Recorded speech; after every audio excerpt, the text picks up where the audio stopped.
I am Iron Man. Hello there.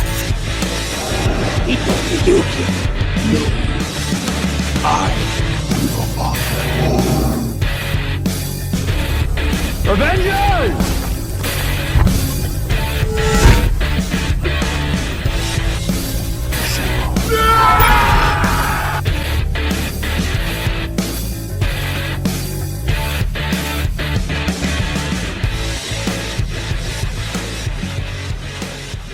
All right, so welcome to episode 27 of Stars and Marvel. I do have to say real quick, I put it in the edit for the new episode for the episode before this, but I said that was episode 26 or 25. That was actually episode 26. So just to re-clarify, but now You we're can on read titles, episode guys. 27. Yeah. But yeah, so this week we're breaking down, reacting, reviewing to Ant-Man and the Wasp: Quantumania. For starters, I've been saying Quantumanium, like Oh, really? IUM, for like the last month. Like Oh. texting, saying it out loud. Like I'm just saying the wrong time. It- I'm saying the wrong made-up word. There's I was gonna say there's so many letters in that word that it's hard to even like. I'm pretty sure you might have sent that to me, and I would have just been like, yeah, Quantumania, yeah, Yeah, obviously it's Quantumanium. Whatever. Quantumanium, yeah. No one knows. It's just No one cares. yeah, it's such a long made up word. Who cares? This movie rocks. But Yeah. like I'm Yeah. just gonna like Just start it what out. in the actual hell is wrong with no, I'm not even gonna say what in the hell is wrong with people. I'll tell you exactly what's wrong, Brendan. The national media is so goddamn jealous They're a that bunch Marvel is of still haters. successful. Hmm. It's hilarious.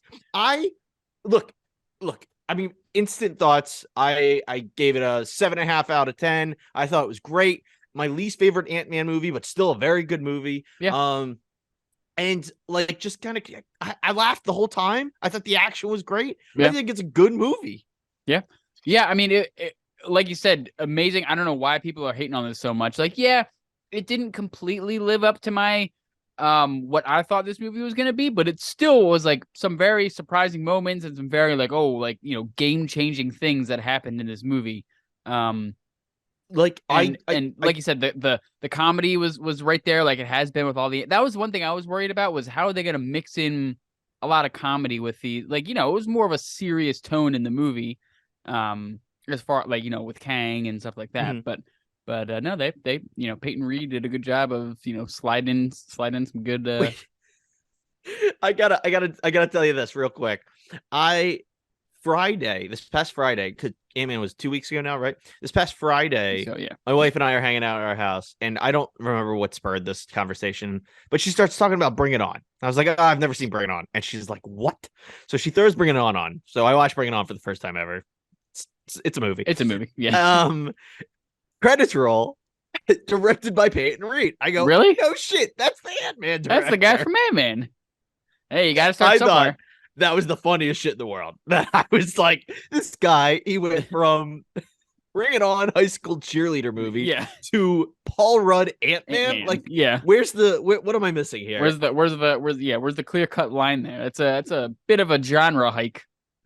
But yeah, I mean, I think that's the spoiler free thoughts, and Yeah. we're gonna just get into spoilers from here on out. Unless you say otherwise. Spoiler.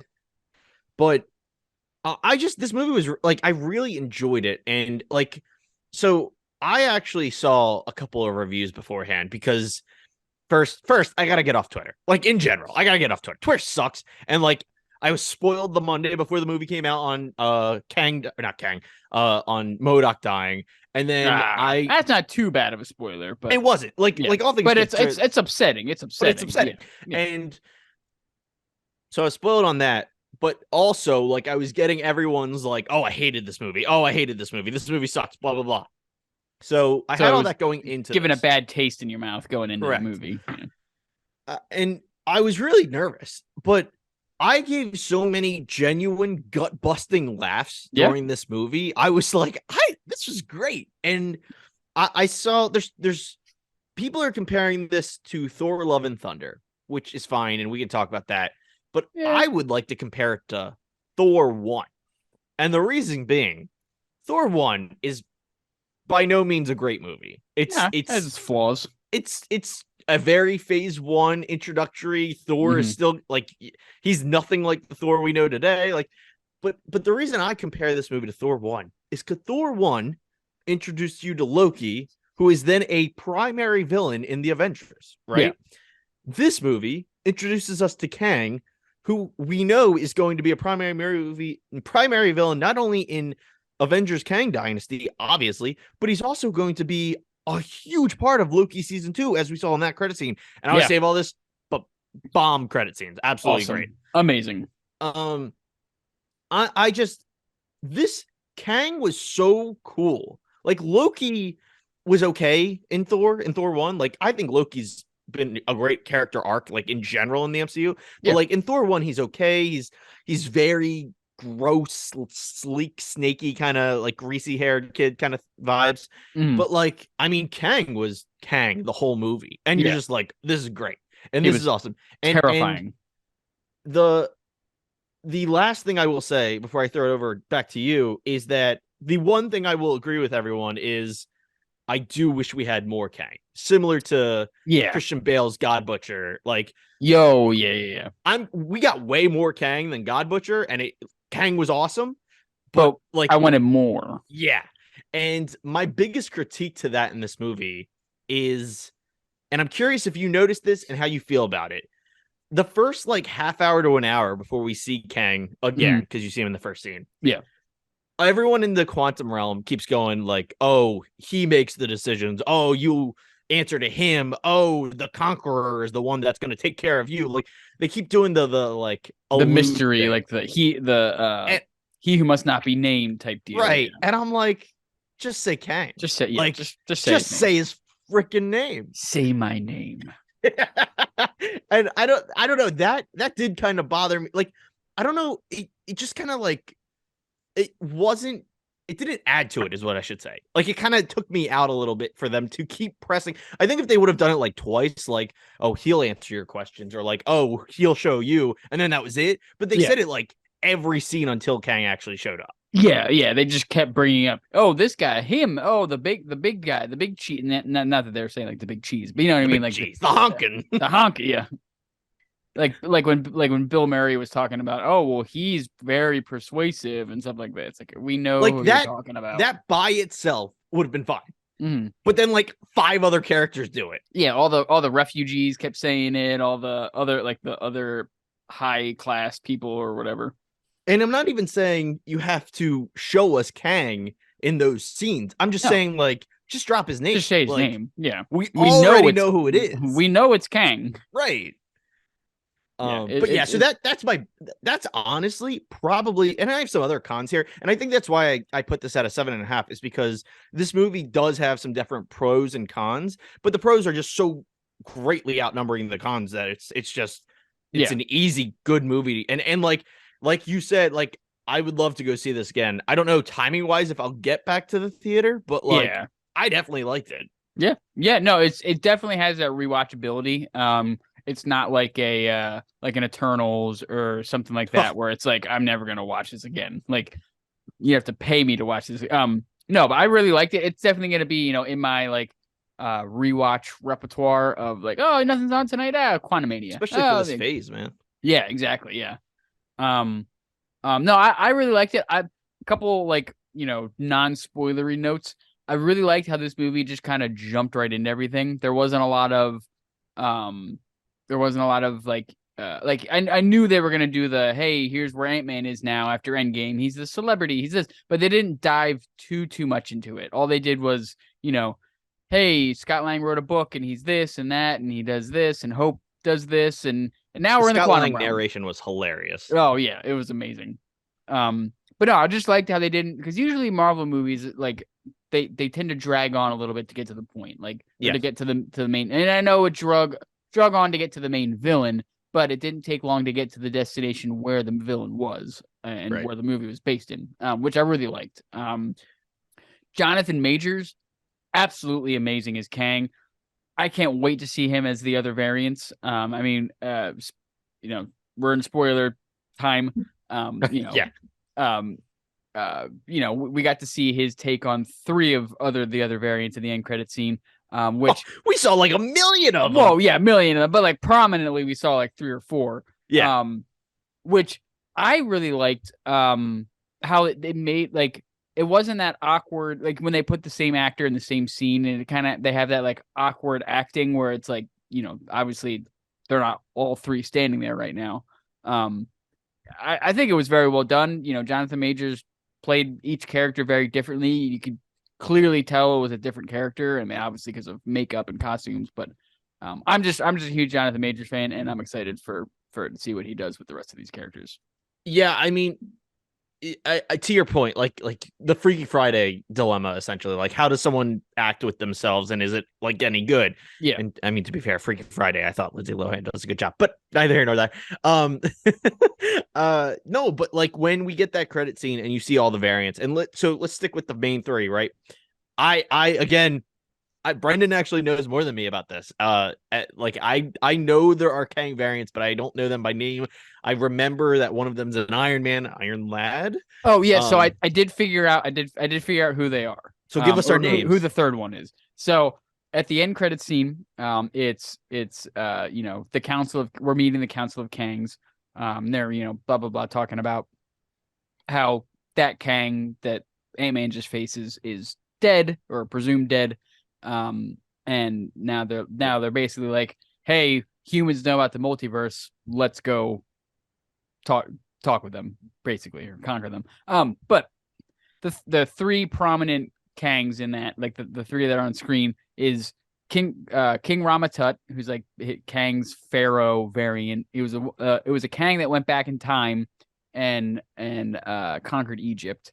Immortus, who I forget his backstory, but he like thinks he's like a all-being superhero or something like that. I forget what it is. And then the other one is Kang Prime, the one that was in like that iron suit. Okay. I thought it was Iron Lad, but I was like, Iron Lad's a kid, so that wouldn't make sense. Not a kid, but like a teenager. But He's it's younger folk. It was Kang Prime, so Okay. like the main Kang. But the funny thing is, what's the Pharaoh's one's name? Something. Ramatut. Ramatut. Yeah. The funny thing is they definitely set that scene up like Ramatut is the main guy. Is the head guy, yeah. Let's look. I'm gonna be a little. I'm gonna be that guy. Like, comment, subscribe. Hey. We're gonna save the credit scene talk for afterwards. Yeah. Let's talk about the movie. Let's talk about. Let's tickle the balls a little bit here. Little tease. But I thought his introduction in Quantumania was great because the idea that this ship is both the source of his suit, the giver of his power, like again, he's an intellectual genius, and the fact that he relies on a form of technology that has both trapped him here against his will, but like also it's his power, like it all worked out very well. I just thought I mean, again, to your point, Majors is just such a good actor. I mean, we already saw in Loki, He Who Remains was this like not flamboyant, it was but like a Shakespearean, like super outgoing, blah Yeah. blah blah. Like he's laughy, he's giggly the whole time. But then this guy, Kang the Conqueror in Quantumania, is I mean, he's Kang the Conqueror. Yeah. He's badass. He's on a mission. He's not taking no shit from anybody. Yeah. Like he is a different character entirely, and that's what excites me about seeing Kang in the future of the MCU, because Jonathan Majors can do whatever he wants with each variant. Yeah. I mean, it's really neat to go into.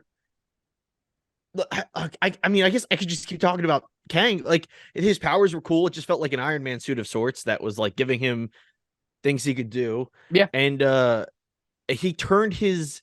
I love how he turned his ship into like the base of operations for his like his empire. Yeah, he turned because I know in the comics that his ship it's I mean they made it a little it's a time chair basically is what and we gotta talk about the elephant in the room. We gotta talk about the elephant in the room.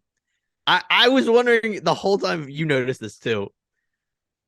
Kang in this movie, the thing he creates with his chair is the Citadel.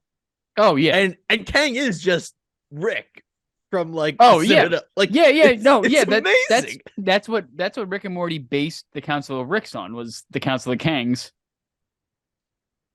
Yeah, it's a good tie in there. Sorry.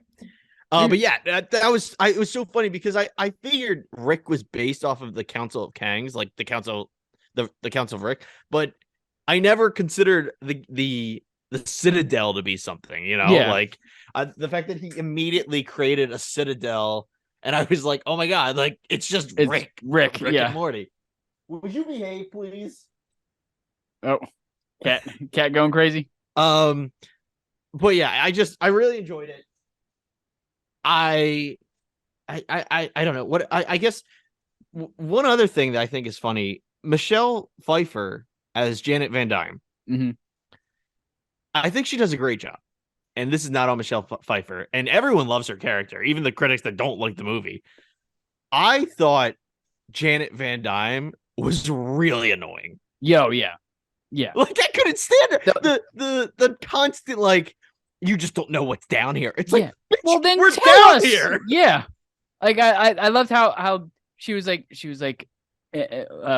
Hope was asking her questions about the quantum realm. She was like, damn, blowing her off, and then Cassie does created the GPS locator thing, and she's like, why didn't you guys ask me about the quantum realm? It's like, what do you think they've been doing this whole time? Oh Asking my you, god. and you've been saying no. Like I thought she was the most annoying. Again, Pfeiffer did a great job. Yeah. Like The actress dramatically speaking, yeah. especially the scenes with her and Kang. Like she knew how to deliver the fear that like was necessary for reacting to Kang being there. Yeah. But her character was written so annoyingly. Oh, I was like, oh my god.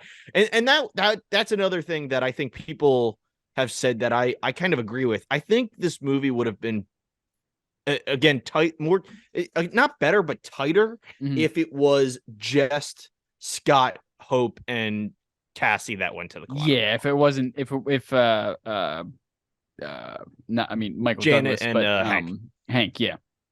They just take up time, and it's not. And the thing is, I don't dislike their character. I love Hank and I love Michael Douglas as Hank, but like it just at the end of the day, it just takes away time from other things, and that's why I think I still enjoyed seeing them both and having their characters there was a lot of fun. Yeah. I thought Hank was hilarious. He was, yeah. Hank has also one of the coolest scenes, which is when they're attacking the Citadel and he strolls up like in the suit, just boss mode walking in. I loved it. Just an army of ants behind him, Yeah, that was a cool little twist. The ants, I thought that was cool. I love that too because that was something that I thought paid off well because when they're going in the quantum realm, Scott breaks the ant farm they were just talking about. Yeah, it's like so it's clearly they're coming in too. Yeah.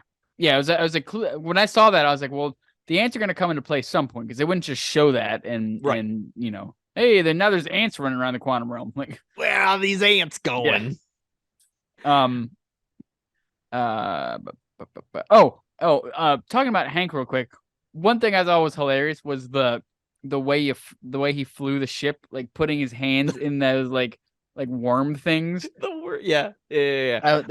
Just all the weird technology and stuff down there, and like the like goop stuff they have to drink that makes them understand everybody. Like, it was so little funny. Things like that were smart writing, but also hilarious. Like, yeah, I loved like they've seen some weird shit, right? And so like they take the shot, they start like getting adjusted to the fact that everyone's talking around them in English now, and then immediately Hank goes to the bartender's like, do you have anything that can get me drunk? Like, I love the bounce back. Like, I thought it was so funny.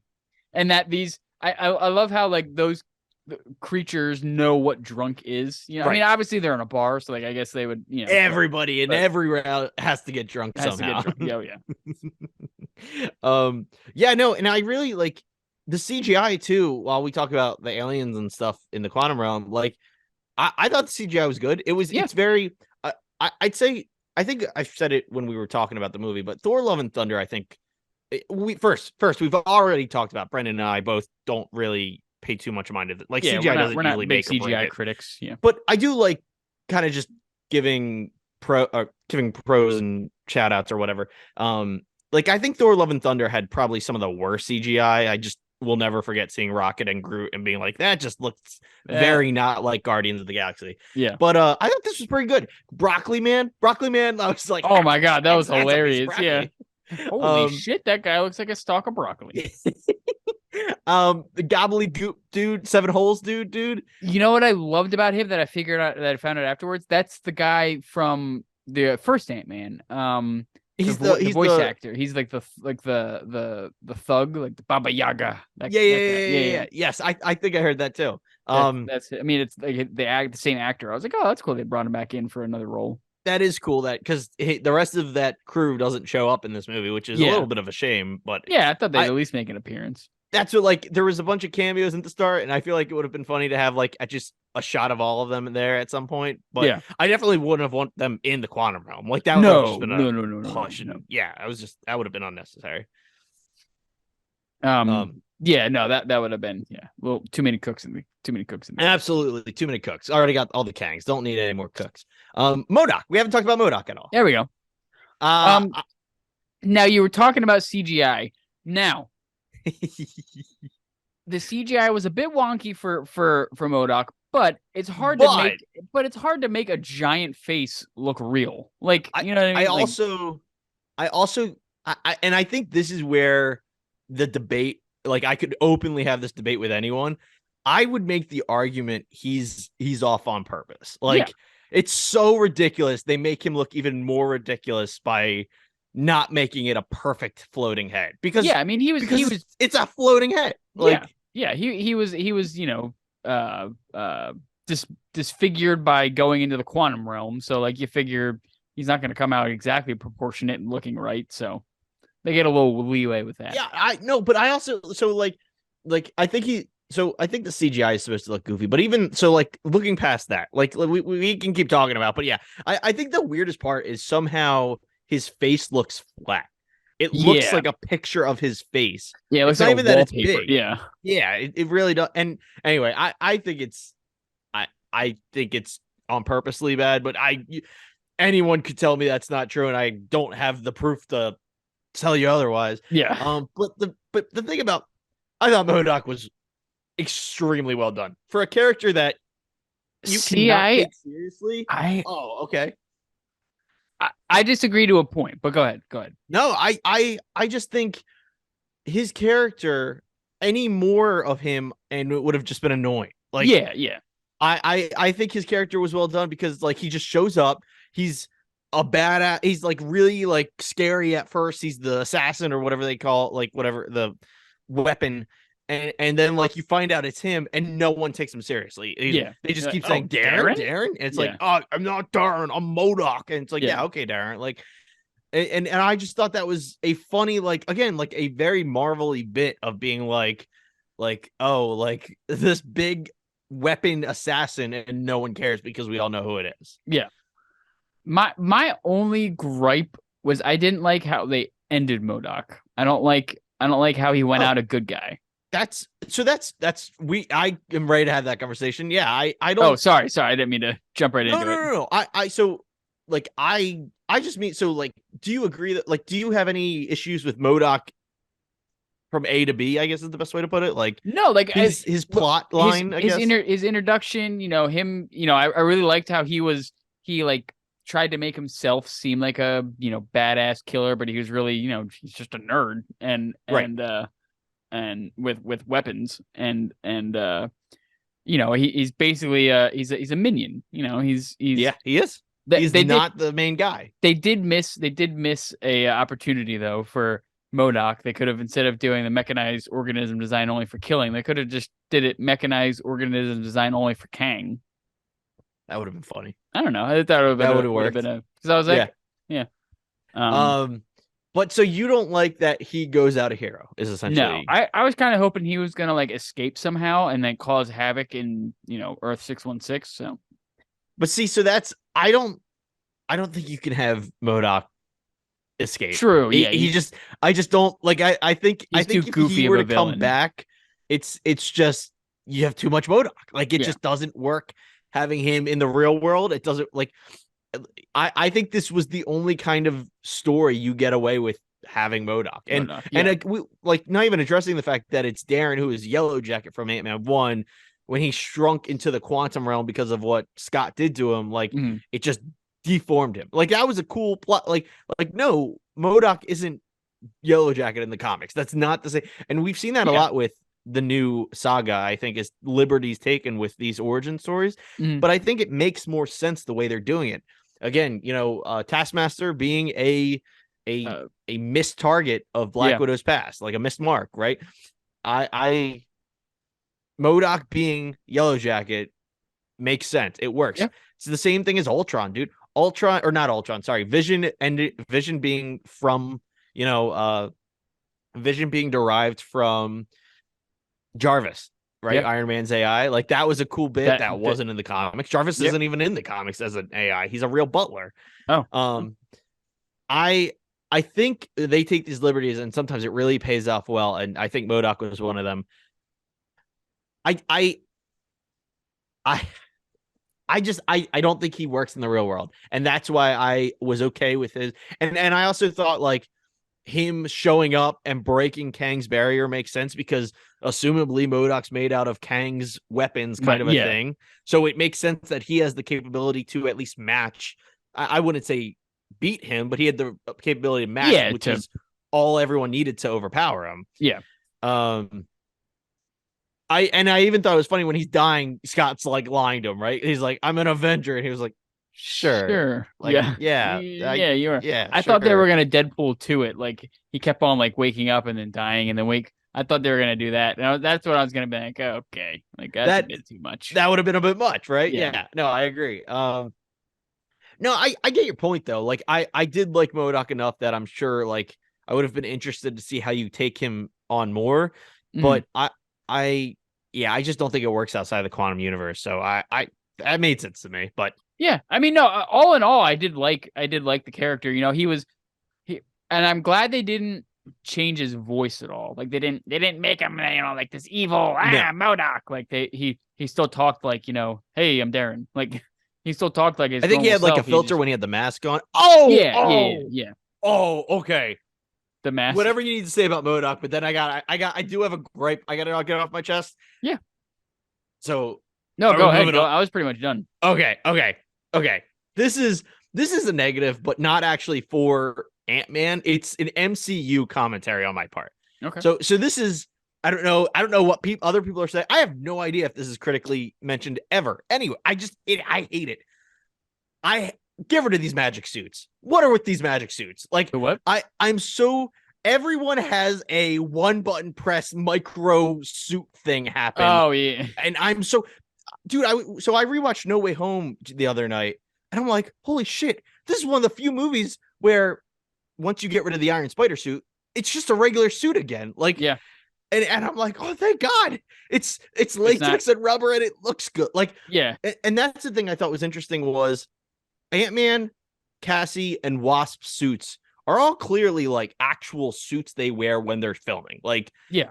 They're not CGI, and that they look good. Yeah. Like they're good designs and they're clearly like real material on them and it looks good. But I am so over the like it made sense when Iron Man had it because he's like the freaking Iron Man tapping your chest and the suit comes on. Yeah. Yes. And like I was even like Black Panther did it with the helmet. I'm like, okay, like Wakanda's advanced vibranium, and you can make it, but everyone can't have these suits. I know the Ant-Man's helmet that kept coming up and back and stuff like and that. That's why I thought of this because I wanted to mention that was something I thought really took me out of this movie a bit was the amount of times the helmets were magic flipping up and down. I was like, well, just pick, just what's happening? Yeah.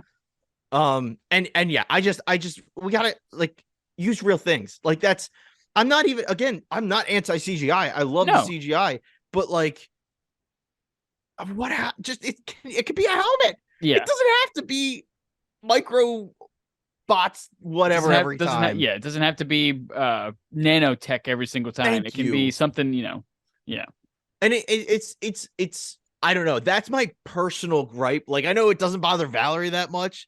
I think with these things, again, like No Way Home, it's one of the reasons I love the final suit Spider-Man wears, right? He did the Yeah. whole thing where I mean, it's a CGI character. Like, again, this isn't a real suit, but No, like the yeah, but idea that it he made looks this suit, real. Yeah. right? He made this final suit using his sewing machine and real material, and like, I just, I need some kind of realism. Even Daredevil and Shield, dude. Like, just knowing The that fashion superhero Taylor, designer yeah. made him an actual suit that he's Yeah. wearing. It's awesome. Like, yes, I just need some more grounding and realism for that stuff.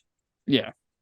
Yeah, no, I know what you mean. Because like, yeah, there were times where I specifically remember, I think it's when they first arrived in the quantum realm, and Scott, hits his ear and the helmet goes back and then it goes up, and I'm like, where the hell is the helmet being stored? Like, is it Yeah. is like, I know he's got a little like flap thing on the back, so like, but like I don't know. Like, it makes, again, like you said, it makes sense for Iron Man because he's a, you know, Genius multi-billion billionaire dollar playboy genius. philanthropist. Exactly. Yeah. The dude can make, stuff that can dissolve, but Scott Lang is not a scientist in the slightest. And I know Hank Pym's a, world renowned scientist, but not with that type of science. You know what I mean? Exactly. Like, yeah. No, and that's what, like, I think the argument, and he has this in Ant-Man and the Wasp, they have the helmet does that. Just the helmet, though. And like, I think you could trick me into that. Like, I didn't have that issue with Ant-Man and the Wasp. Like, Yeah. you could trick me that it's a Buzz Lightyear helmet that That essentially just goes all the way around and it comes all the Yeah. way up, but it's grounded in the suit. But then the minute you have the suit retract into, I don't know, Whatever, I assume there's yeah. a button somewhere on his chest. Like, They had like, I think they had like a little disc that he put on his chest. that's like, you're not Iron Man. Yeah. Like, it's just, you're not Iron Man. It's not like, You should be- Spider-Man's at least the Homecoming suit, right? Like, that was a loose suit that had a button that tightened it up. Like that, yeah, I'm exactly. like, oh, I believe that. That's Yeah. sure. Like, there needs to be a realism factor for anyone other than Iron Man. Exactly. Yeah. I mean, yeah, like Captain America didn't have a, dissolving suit. He literally wore what he wore in World War II half the time. Right.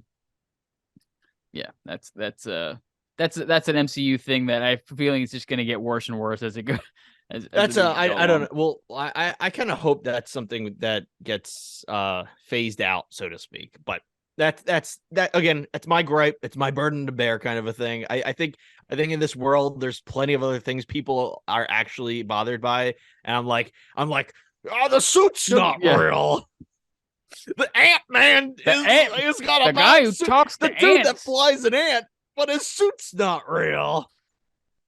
I know how stupid it sounds. I just that's the kind of thing that I'm like, yeah, no, that's what I like, is that yeah, semi, I don't know. No, I know what you mean. I know what you mean. I feel you. I think, what else I have one other thing that I want to talk about that's Kang related, so it kind of would go into the credits if there's nothing else. Yeah, go ahead. So my big thing with Kang, and again, so we're tickled, yeah. We're here, we're gonna talk credits, Kang Dynasty, all that. My big thing is this Kang rocks. This is Kang the Conqueror. They call him the Conqueror. He's got the Kang the Conqueror suit. It's Kang. He dies. Well, let's be honest. Presumably, he's not. Yeah. We know he's in a further quantum realm. Exactly. To be honest, it probably is. He got sucked to a different multiverse, universe, whatever. More than likely, yeah. But my not issue, but my question to you is, do you really think this Kang isn't going to be the main Kang of Kang Dynasty? Like, do you? So the credits set up Mama Tut. Mama Tut. Mama Tut. Immortus and Kang Prime. Immortus and Prime. Who they're calling him. And I thought that scene rocks. Again, Jonathan Majors doing a great job being completely different characters. Yeah. It's awesome. And then, by the way, when they show the stadium full of Kangs, and they're all just screaming and cheering, and it just zooms in on one of them yelling, and the other one's like pounding him in the chest. That one was a scroll. Was he a scroll? Is that because I know he had weird skin? Yeah, the one at the end was a scroll. Like the very last one they show where he's like, like punching it. It was a scroll. Yeah. It was a scroll Kang. Dude, they were just like, let's freaking go. Yeah. Let's multiverse. So like I guess I was so excited to see everybody that I wasn't really listening to what they were saying. Mhm. So their plan is, hey, So Earth knows about like this universe now knows about the multiverse. Let's go visit them and see if they're on our side, basically. Or it's I mean, I don't remember his exact words, but I took it as, well, part A, you're correct. This universe has the MCU has figured out about the multiverse because they killed the Conqueror, I think is yeah, how they no, the exiled one is what they call yeah, him. They call him the exile. They killed the exiled one. Part B, let's go to them. That's correct. C is the thing I differ with you. I thought they were like, let's kill them. Like, let's wipe okay, this. Like, we gotta wipe that universe clean. They're too dangerous, kind of a thing. gotcha. Okay, that's I wasn't as I was just so excited that I was like, oh, more Kangs, that I And it was wasn't awesome. really listening, and then at the end I was like, oh shit, are they like?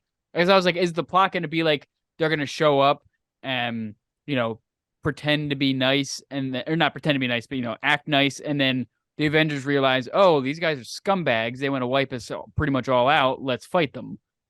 So I'm really curious how Loki and Ant-Man is going to tie into Kang Dynasty, because, and the second credit scene being a Loki Oh, scene was amazing, and we'll yep. talk about that in a second. But Loki knowing who Kang is, and then Scott knowing who Kang is, like, neither of them are going to trust Kang. So No. I don't foresee Kang showing up and trying to trick anyone going very well. Yeah. I don't know. I don't see that going well, though. My question, though, is the credit scene sets up that Mama Tut, Immortus, and Prime are going to be the main bads of Kang Dynasty. Yeah. I don't believe that. And you kind of hinted at it earlier. If we actually said it. If Conqueror didn't die, I think they set up like those three are the ones that show up to the MCU to go, greetings, we're Kang, bow to us, blah blah blah, and then fight. I think they. I'm not gonna say fail. I don't know. I don't think. Dude, I think They that get like this was Kang the matched. Conqueror, and Yeah. he's gonna be back because he's the main villain. Dude, I'm picturing in my head now, like we're in the middle of the Kang Dynasty movie, and they're fighting the Kangs, and then all of a sudden like a portal opens, and like Ant-Man's standing there like fighting someone, and he like turns his head, and like the Conqueror walks through, and he's like, "Hello, Scott," and then it's Dude, I thought there was a chance Scott died in Quantumania. I really thought he was gonna get trapped. Yeah, I Which thought he I was think gonna would get have been a trapped too. pretty dark, cool ending. Yeah, I think Scott's screwed. yeah, I think Conqueror is coming straight for for Scott. him. Like, Yeah, and it makes sense, and it's gonna be super friggin' sad when Paul Rudd dies, man. I just loved how he was walking around at the end like, all right, save the day again, save the universe, good to go. Oh shit, was I supposed to kill him? I think he said if I kill him, more of him is going to show up and going to kill me. Okay, Yeah. okay, no, I think we're good. I think like I just loved how his inner dialogue was like, it just made me think of like when I start to worry and my mind goes a Yeah. million different places. I was like, oh, No, we're fine. we're good. But no, yeah, I think you're right. I essentially think now the question becomes, is Pharaoh, I'll call it, I don't know. Mama Tut's pretty funny.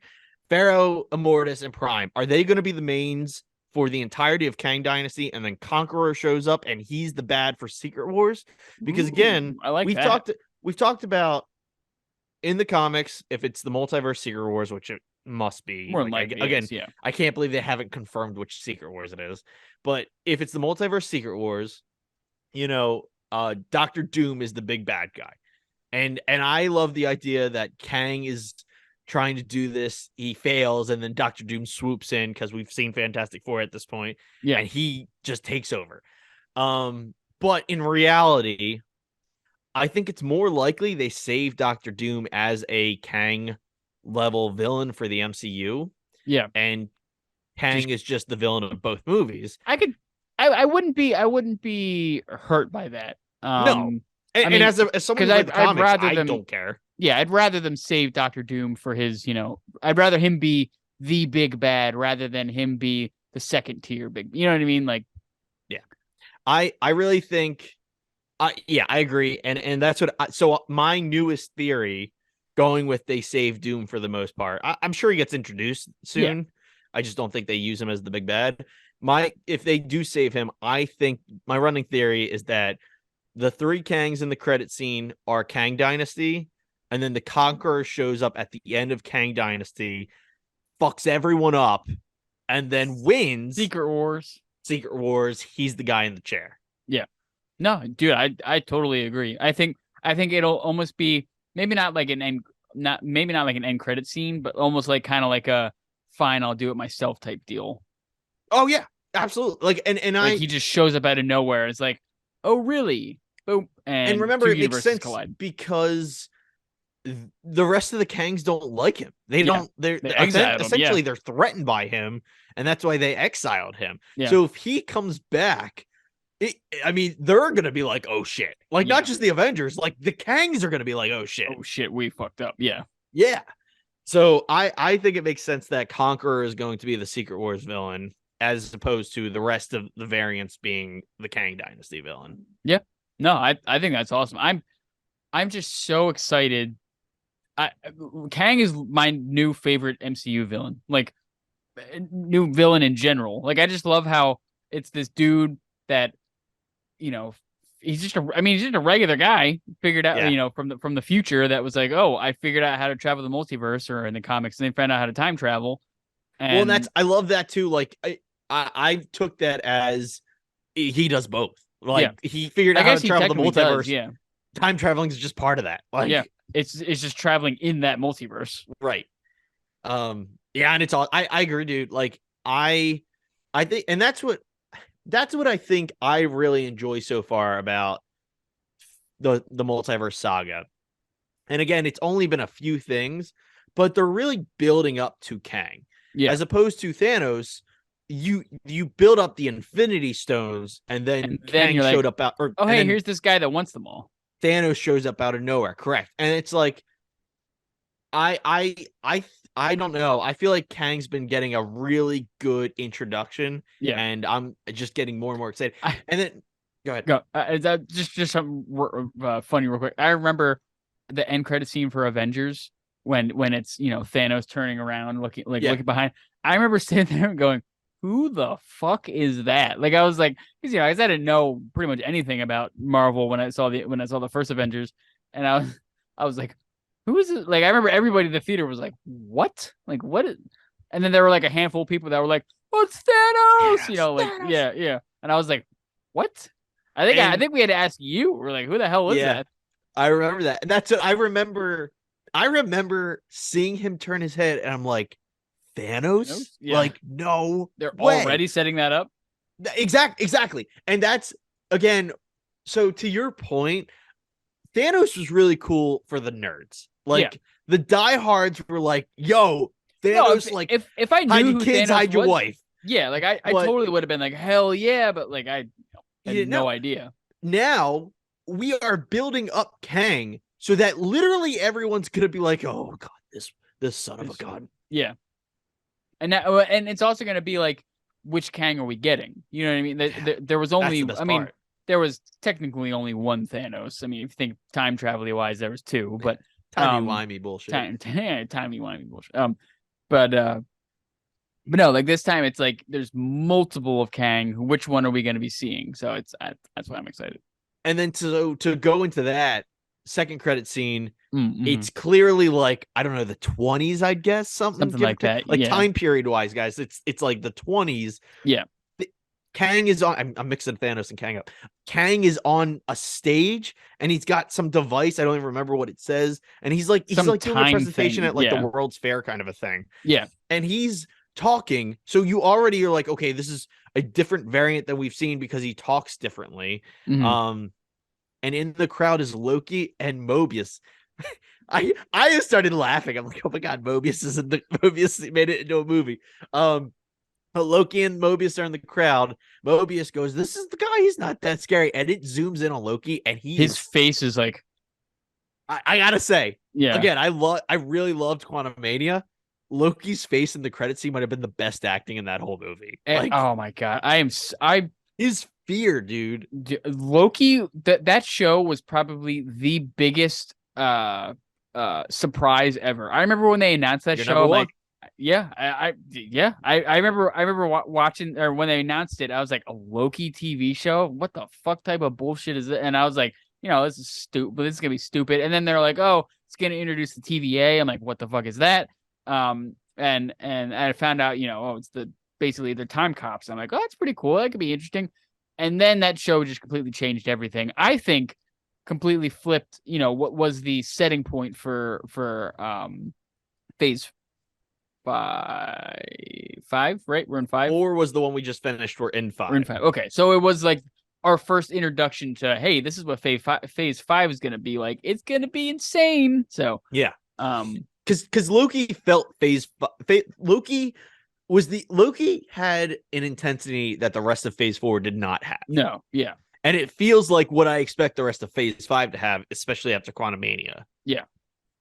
Yeah, no, so I'm super excited. I also I wasn't completely sold that Kang was going to be a main point in Loki season 2. That's what I was confused too. Yeah, I mean, I know it ended seeming like it was going to be, but I was like, oh, maybe they'll just backtrack, right, But it could still just be about Loki and Mobius. It doesn't Kang set it up. Well, He Who Remains sets it up, but you don't have to that credit scene is no, Kang is there. It sounds like they're chasing him. Yeah, it's Loki's insane. trying to pinpoint him. Mm-hmm.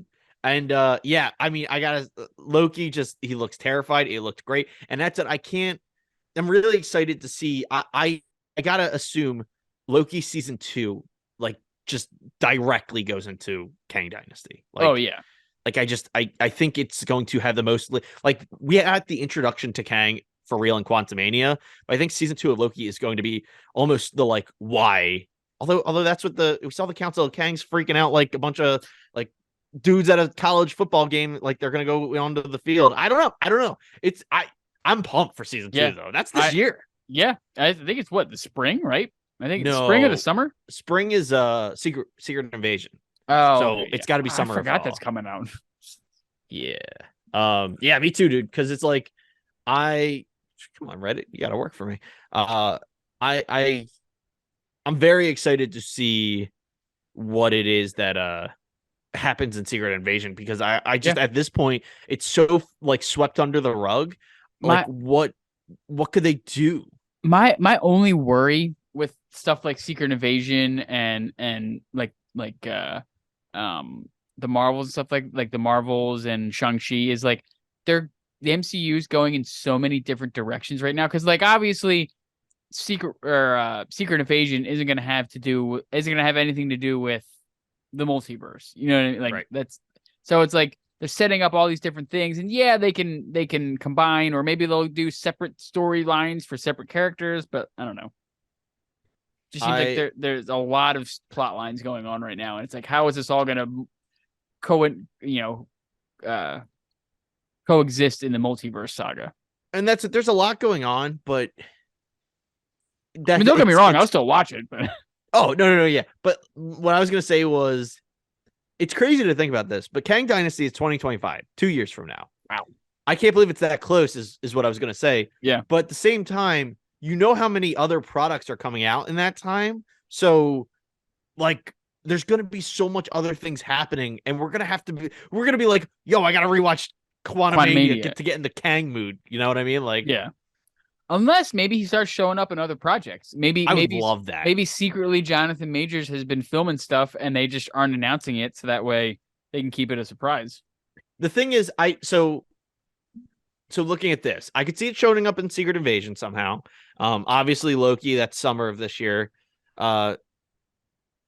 Marvel's got moved to November. He could space stuff. Yeah. Space time, whatever. It's all the same. Who cares? Timey-wimey bullshit. I don't think he's going to be in Captain America or Thunderbolts, which is supposed to be next year. That stuff. I could, depending on Deadpool 3, I could see that. There's rumors about what that plot is, or I don't know if it's rumors or if it's speculation. And based off of what I've seen, I could see him showing up in that.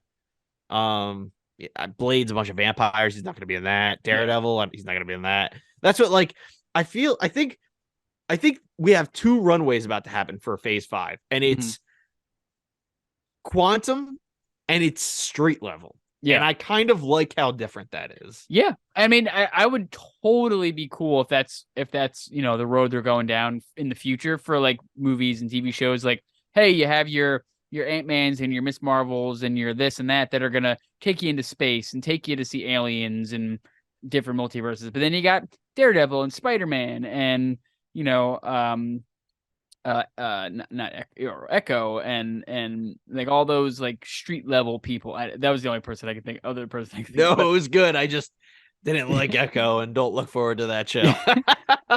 but you know, like stuff like that, and have that be more grounded, and they're dealing and people like Captain America, like you know, Captain America and the Thunderbolts, like where they're dealing with you know like governmental type stuff, not just cosmic space time travel. I have breaking news of 7 hours ago, Oh, which ties directly into this conversation. So again, I'm oh, on Reddit trying to find out like where Kang could show up, kind of a thing. Apparently, one of the unannounced Phase 6 movies that is happening before, because Kang Dynasty is the last movie in Phase 6, right? yeah. Apparently, one of the unannounced Phase 6 movies is supposed to be Doctor Strange 3. So Ooh, speculation is already running rampant that that would be a Kang movie. yeah, I could totally see that. I mean, he's gonna be in the dark dimension, so Dude, I am so ready for that's this is let's go. that could also. Ooh, that could also. I guess depending on where they place it, if it's before or after, is Fantastic Four leading off Phase 6? I believe that is the first movie of Phase 6. Okay, never mind. I was gonna say they could pull some shit off, like you know they could make the dark dimension in the negative zone, like just kind of retcon them to be the same thing, and Yo, that would be pretty cool. have you know Doctor Strange find the Fantastic Four in the negative zone, or I guess dark dimension for this. So Phase 6, you are correct. So most likely there is two. Jesus, there's so much Marvel. Um, there is three fall 2024 properties that are Phase 6. One of them is Fantastic Four. So that is one of the three that will kick off probably the actual Phase 6. one that kicks it off. One of those is also Deadpool 3 because they Oh. confirmed we were I don't have the date, I just closed it, but we know Deadpool 3 is next fall. They're filming that this year and it's coming out next fall. Next fall. So Deadpool 3, Fantastic Four, and an unknown third property will kick off Phase 6. Doctor Strange, baby. That's a It's gotta be. yeah.